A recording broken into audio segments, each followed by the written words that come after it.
하나님의 시선이 머무시는 우리 귀한 가족 여러분, 사랑하면 사랑하는 자에게 시선이 머물지요. 우리도 하나님을 사랑하기에 하나님의 시선과 마주대야 하는 항상 그 시선이 머무른 우리가 되기를 소망합니다. 여호와 하나님께서 이스라엘 백성 사랑하셔서 하나님이 임재하시는 장소 성막 만들게 하셨는데, 모든 기구를 만드는 법도 알려주셨고 여호와의 명령대로 이스라엘 백성들은 만들었습니다. 그 만들어진 기구들을 잘 배치하니 그것이 성막. 그 성막이 완성되는 순간이 출애굽기 40장에 나오는데요. 여호와의 임재가 구름으로 임하여서 너무나 빽빽하여 모세도 들어갈 수 없었다라고 합니다. 이제부터 이스라엘 백성들은 늘 회막에 있는 그 구름을 바라보면서 구름이 떠오르면 그들도 행진하고, 구름이 떠오르지 않으면 늘 함께 옆에서 머무는데, 어제 저녁에 머물고 오늘 아침에 뜬다 하더라도 그들은 짐을 챙겨서 움직였고요. 이틀이든지 한 달이든지 1년이든지 하나님의 구름이 떠나지 않으면 그대로 머무는, 즉 이제 여호와의 명령대로 삶을 살아가는 훈련을 하는 곳이 광야입니다. 이 성막, 하나님께서 만들어주신 성막 중 오늘 우리가 같이 보는 레위기 24장은 바로 성소 안에 있는 기구들에 대해서 말씀을 해주시는데요. 가족 여러분, 성막은 크게는 성전 뜰이 있고, 성전 뜰에는 번제단과 물두멍, 그리고 다시 휘장을 젖히고 들어가면 성소, 또 휘장을 젖히면 지성소죠. 지성소에는 우리가 지난주에 같이 나눴던 대제사장이 1년에 한 차례 대속죄일에만 들어갈 수 있는 장소입니다. 이 성소 안에 있는 오늘 그 기구들은 과연 무엇을 우리에게 말하고자 하는지 말씀을 통해서 나누고자 합니다. 먼저 그 성소 안에 있었던 것은 진설병상, 떡상이라고도 표현을 하는데요. 진설해진 떡병자. 하나님께서 이스라엘 백성들에게 그 진설병을 만들라고 말씀하셨는데, 무엇으로 만드나 봤더니 조각목입니다. 아카시아 나무인데요. 이 아카시아 나무는 흔해요. 그리고 보기에도 막 아름들이 근사한 게 아니라 그냥 좀 가느다랗기도 해요. 그리고 가시도 있습니다. 볼품도 없어 보이고 가치도 없어 보이는 그 아카시아 나무로 하나님의 거룩한 기물을 만들라라고 말씀을 해주시네요. 그런데 그냥 만들진 않습니다. 바로 그것을 금으로 입히는데요. 순금입니다. 너무나 흔하디 흔한 조각목을 가져다가 순금을 입히니 여호와께 쓰임받는 귀한 기구가 되었습니다. 마치 우리 같지 않으신가요? 볼품도 없고 가치도 없고 잘나고 내세울 수 있는 것도 없는데 하나님께서 우리를 안아주시니, 불러주시니 금으로 입혀진 소중한 기구가 되었습니다. 소중한 존재가 되었죠. 이 진설병상은 키가 그렇게 크지도 않습니다. 제사장이 몸을 구부려서 일을 해야 될 만큼 작은데요. 이 모든 것은 다 조각목으로 만들어져 있고 그것을 다 금으로 두르라고 했습니다. 손바닥만한 너비에 태도 두르고 있어서 이 위에 놓여 있는 것이 쓰러지지 않도록 돕는 역할도 합니다. 고리도 양 다리 위쪽에 4개가 있어서 기다란 막대기죠. 그것을 걸칠 수 있게 하였는데, 이것은 이 진설병상을 운반할 때 사람의 손이 닿는 게 아니라 바로 이 채로 어깨에 메고 운반할 수 있도록 하나님께서 만들어 주셨습니다. 그러면 이 상 위에는 무엇이 있을까요? 말 그대로 떡이 있습니다. 오늘 레위기 말씀 봤더니 양쪽에 6개씩 떡을 12개를 진설하라 라고 말씀하셨고, 이 떡은 매 안식일마다 항상 진설할지니라고 되어 있습니다. 무슨 말씀이냐면 이 12개의 떡을 항상 일주일 동안에 두었다가 또 안식일이 되면 새로운 떡으로 바꾸는 거예요. 그러면 그 7일 동안 있었던 그 떡은 어디로 가느냐면 바로 아론과 그의 자손들, 제사장에게 주어서 그들이 그것을 거룩한 곳에 가서 먹게끔 하였습니다. 가족 여러분, 이스라엘 자손들에게 마련해 주셨던 이 떡상을 보면 무슨 생각이 날까요? 떡을 만들려면 가루가 있어야 됩니다. 하나님께서는 이 12지파도 생각나게 하신 이 떡상을 바라보며 한 번도 가루가 없어서 이 떡을 올리지 못한 적이 없어요. 무슨 뜻이냐면 먹이신다는 거죠. 이스라엘 백성들은 광야길을 가고 있으니 무엇으로 이 떡을 만들었을까요? 만나입니다. 하나님께서 아침마다 성실하게, 그들이 그 전날에 불평을 했다 하더라도 다음날은 또 성실하게 늘 주셨던 그 만나를 찧어서 이 떡을 올렸는데요. 우리 하나님은 우리를 먹이시는 분라는 생각을 꼭 할 수 있었겠죠. 우리도 코로나19 정말 어려운 분들이 많았지만 그 와중에도 우리를 먹이셨던 하나님을 우리는 경험하였습니다. 너무너무 감사하죠. 이 떡 하면 누가 생각나세요? 우리 예수님이요. 요한복음 6장에 보니까 예수님이 나는 생명의 떡이니 라고 말씀을 하세요. 그 말씀이 기록된 배경은 무엇이냐면 이스라엘 백성들에게 함께 하셨던 예수님이 밤이 늦도록 이들이 이제 저녁이 되도록 이들이 가지 않고 말씀을 들으니까 측은히 여기셔서 오병이어 기적을 베풀어 주셨죠. 5,000명, 남자만 5,000명을 충분히 배불리 먹였다 하셨습니다. 이 기적을 맛본 사람들이 이제 예수님만 쫓아다니는 거예요. 예수님은 아셨죠. 그들에게 말씀하세요.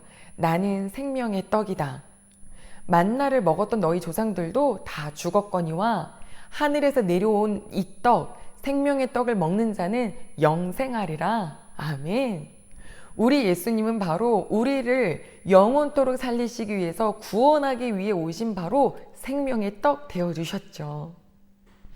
이 땅에서 육체의 것만 먹는 것이 아니라 영생의 떡을 주신 우리 예수님. 그 예수님을 우리는 믿고 따릅니다.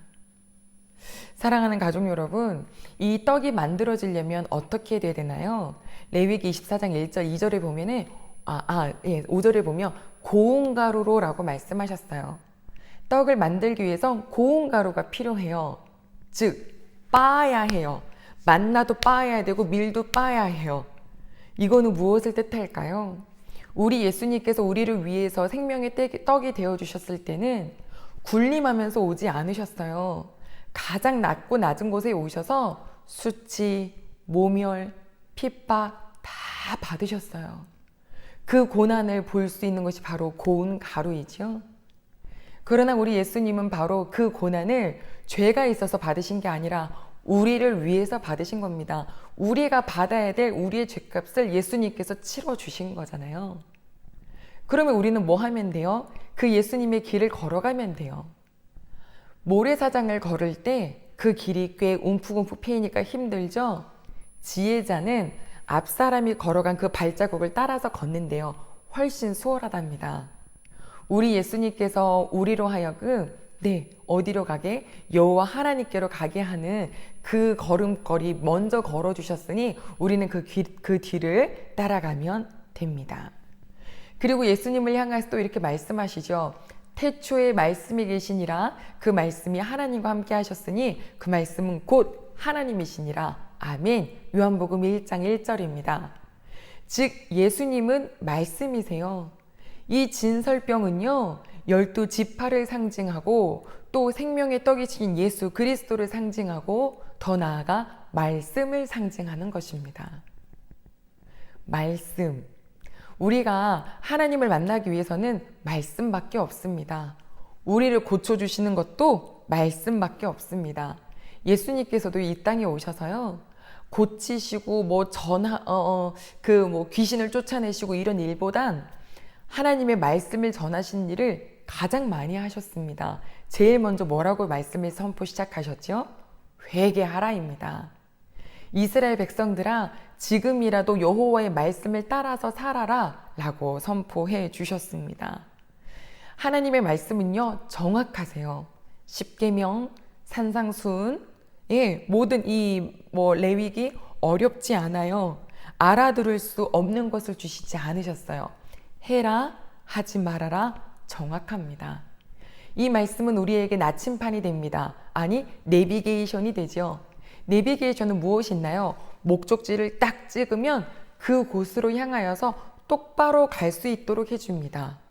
우리 모든 성도의 목적지는 어디인가요? 여호와 하나님이시죠. 하나님께로 똑바로 갈 수 있도록 인도해 주시는 것은 유일한 말씀밖에 없습니다. 그래서 디모데후서 3장에 봤더니 성경은 능히 우리로 하여금 그리스도 예수 안에 있는 믿음으로 말미암아 구원에 이르는 지혜가 있다. 아멘. 하나님의 감동으로 된 것으로 이 성경은 우리에게 교훈과 바르게 함과 의로 교육하기에 유익하다. 게다가 무엇도요? 책망함도.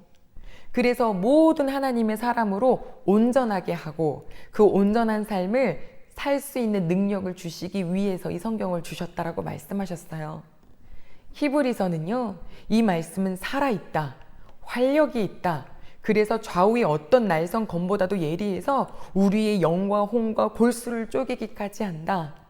이게 무슨 말인가요?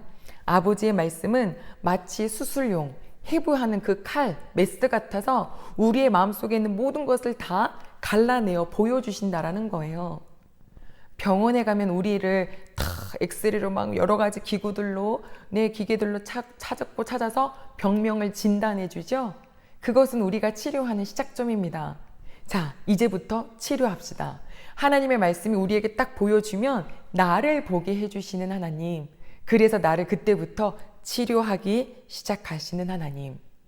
말씀을 들을 때 아멘 하면요, 내 안에 있는 나쁜 영은 물러갑니다. 그리고 그 마음속에 있는 나쁜 것들이 치료가 되지요. 그래서 시편 말씀에 하나님을 가까이 하는 것이 복이라, 말씀을 가까이 하는 것이 복이라 라고 말씀하셨죠. 이 마음속에 있는 심통도 치료되고 자격지심도 치료되고 울렁울렁거리는 의심, 두려움도 치료되고 시기, 질투, 이 모든 것들이 다 치료되는 것이 바로 말씀인 줄 아시기를 소망합니다. 그러면 진설병, 떡인데요. 떡은 뭐 해야 되는 건가요? 먹어야죠. 아멘. 우리 6월 달에 월상 예배 기도 제목이요, 기가 막힌 제목이 나왔더라고요. 하나님, 저 6월에도 하나님 말씀 잘 먹게 해주세요 라고 했는데 아멘입니다. 여호와의 말씀은 먹어야 합니다. 하나님의 말씀을 먹을 때요, 적용하면서 먹는 사람이 있고 남 얘기하는 것처럼 듣는 사람이 있거든요. 부디 이 자리에 있는 모든 식구들은 이 성경이 하나님께로 가게 하는 내비게이션이니 한 명도 빠짐없이 나고자가 되지 않게 말씀을 잘 먹는 우리가 되기를 소망합니다. 그러면 이 성소에 있는 진설병 바로 맞은편 무엇이 있었나요? 네, 등잔이 있었습니다. 등잔대가 있었어요.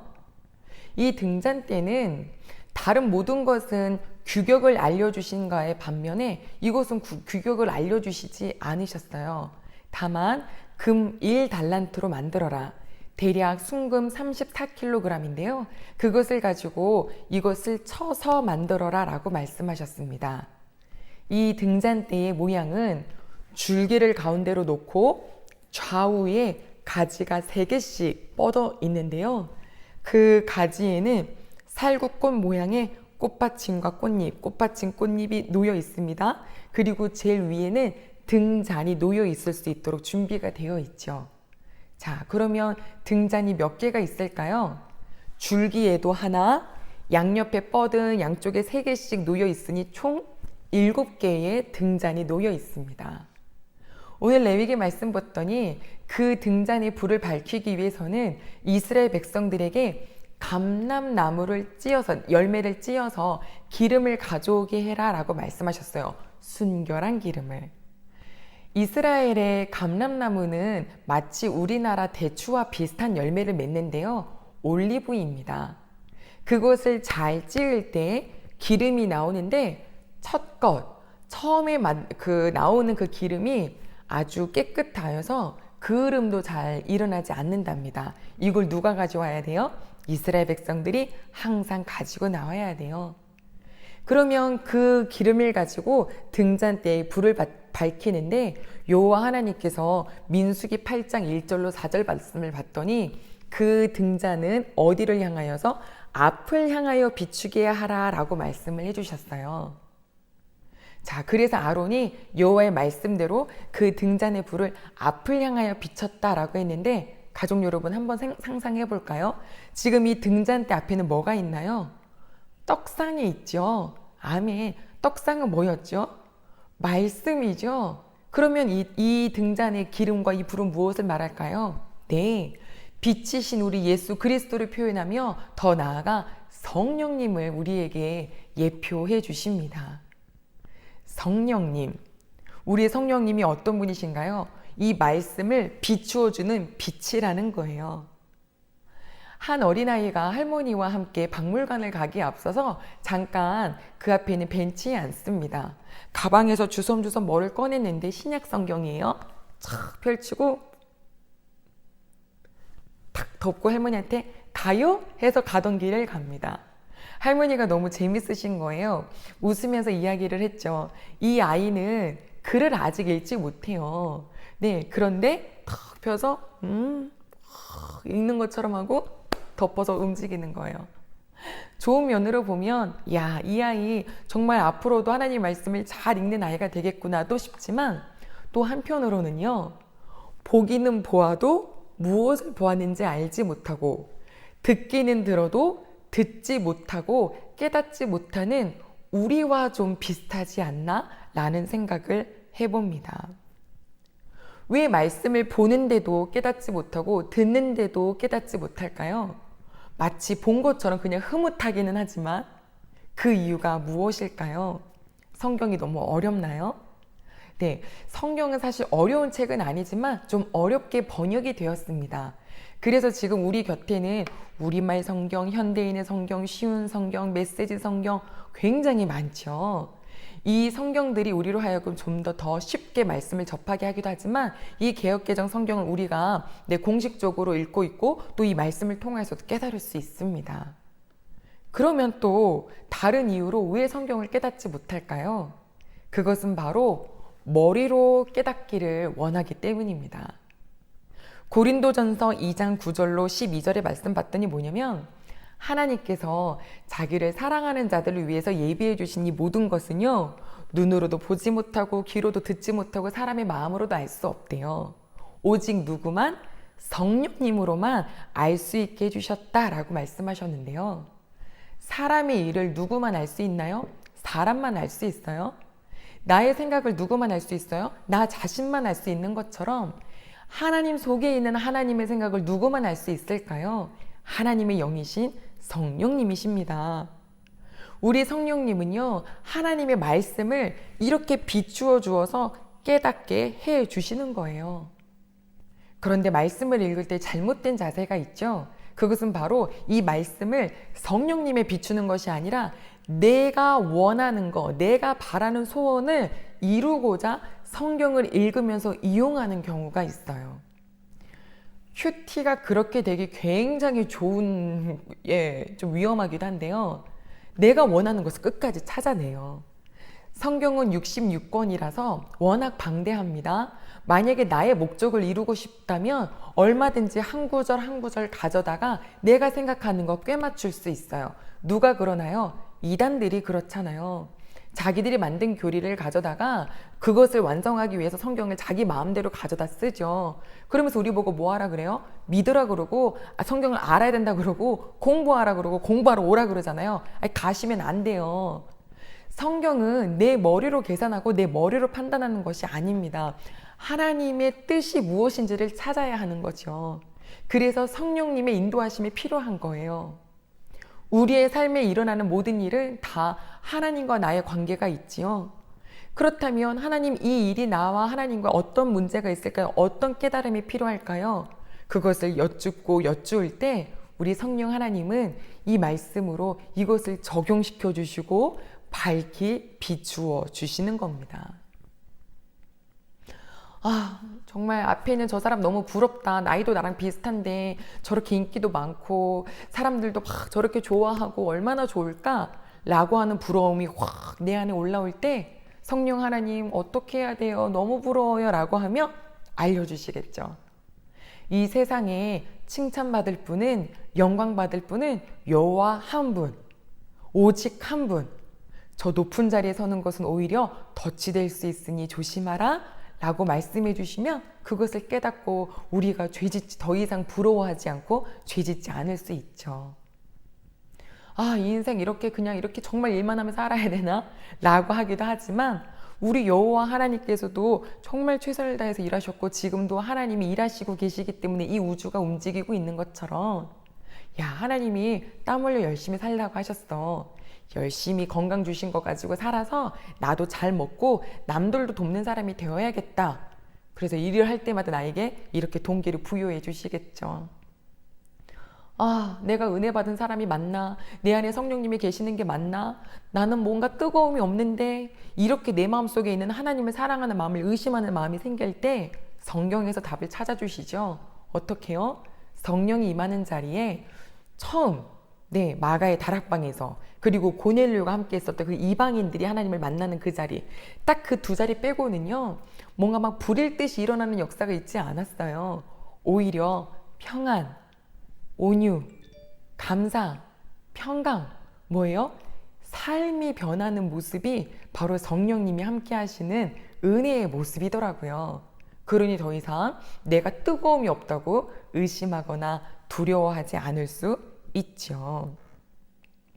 사랑하는 가족 여러분, 이 삶 속에서 모든 일들은 대부분 사람들과 부딪힐 때 생겨납니다.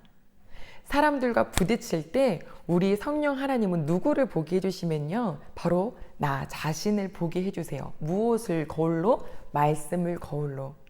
그럴 때 내가 이런 존재구나, 내가 아직 이렇게 욕심이 많구나, 내가 이렇게 짜증이 많구나, 이렇게 시기가 많구나, 질투가 많구나, 교만이 많구나, 이렇게 자격지심이 많구나, 이거를 알려주시는 거예요. 알게 될 때 치료가 되기 시작하신다 했죠? 그러니 혹시 지금 우리 예배드리는 식구들 주변에 너무 힘들게 하는 사람들이 있다면, 그런 자리라면 나를 고쳐주시기에 최고의 자리일 수 있습니다. 그러니 하나님을 믿으시기를 소망합니다. 하나님, 저 말씀으로 깨닫게 해주세요. 저를 바꿔주세요. 이렇게 구하고 찾고 두드릴 때 우리 여호와 하나님께서 어찌 주시지 않으시겠어요? 더 주고 싶으시겠죠. 그래서 우리는 이 말씀 없이 살 수 없고 성령님의 비추심 없이는 살 수가 없습니다. 언제요? 항상요. 항상 이 말씀과 성령님 함께 있어야 돼요. 오늘 본문의 말씀도 그려야 했잖아요. 너희가 이 진설병을 항상 여호와 앞에 두어라. 그리고 이 등잔불도 항상 여호와 앞에 꺼트리지 않게 두어야 된다고 하셨어요.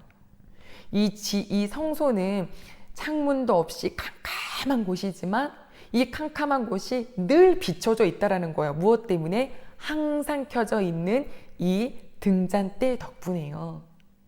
귀한 가족 여러분, 우리가 하나님 아버지의 말씀과 성령으로 사는 것이 딱 주일만 필요하신가요? 어느 특정한 날에만 필요하신가요? 어떤 특정한 시기에만 필요하신가요? 아니요. 우리는 매일매일 필요합니다. 매일매일 말씀이 필요하고 매일매일 성령님의 조명하심이 필요해요. 가까워진다는 것은 매일매일 만나는 것밖에 없더라고요. 매일 카톡하고 연락하고 또 수다 떨고, 어떨 때는 그냥 가벼운 얘기도 했다가 어떨 때는 진지한 얘기도 했다가, 이렇게 만남이 많아지면 어느 순간 이 앞사람이 그냥 느껴지고 알아져요. 그쵸? 우리가 하나님의 말씀을 매일매일 묵상하고 매일매일 읽어나갈 때 우리는 어느 순간 하나님의 그 마음을 감각으로 깨달아져요.